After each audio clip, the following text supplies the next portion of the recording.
اور آسمان بالکل صاف تھا. چاند نہیں تھا لیکن ستارے چمک رہے تھے.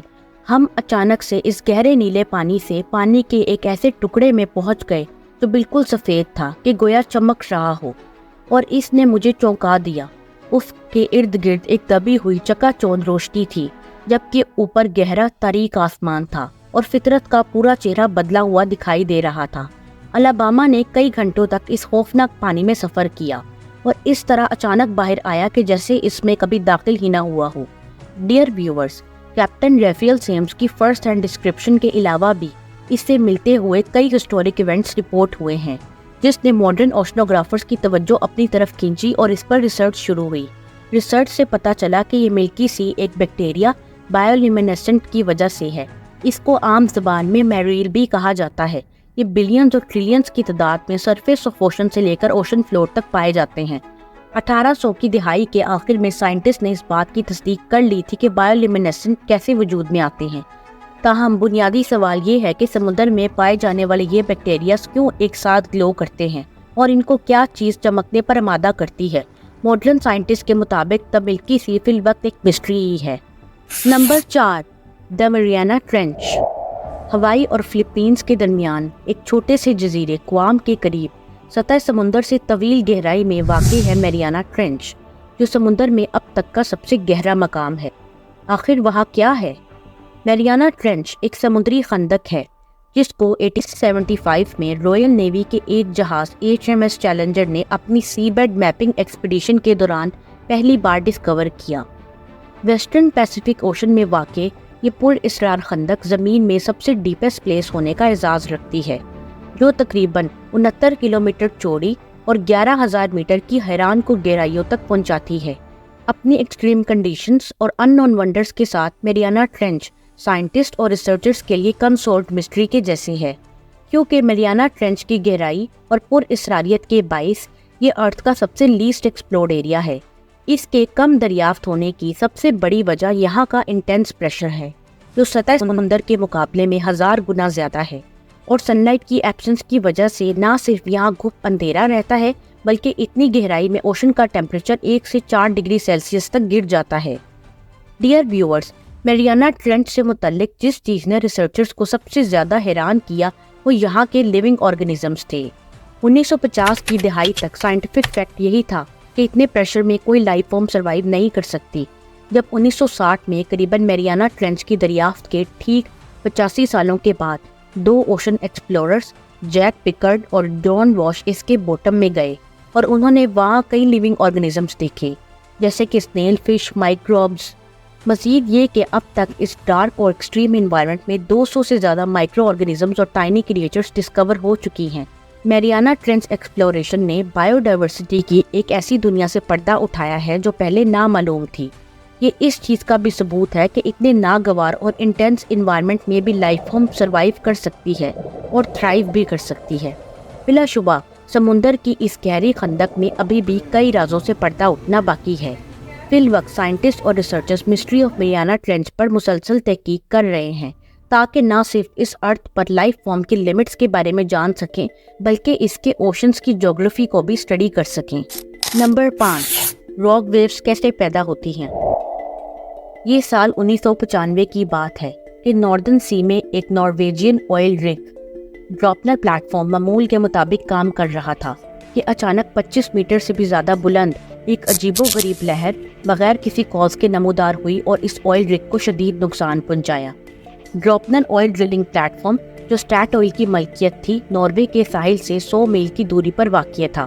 اسٹیٹ آئل نے یہ پلیٹ فارم اس طرز پر بنایا تھا کہ یہ صرف 64 فٹ تک کی لہر کو ہی برداشت کر سکتا تھا، جس کے آنے کا امکان نہ ہونے کے برابر ہوتا ہے، جو ہر 10,000 سال میں صرف ایک بار ہی پیدا ہوتی ہے.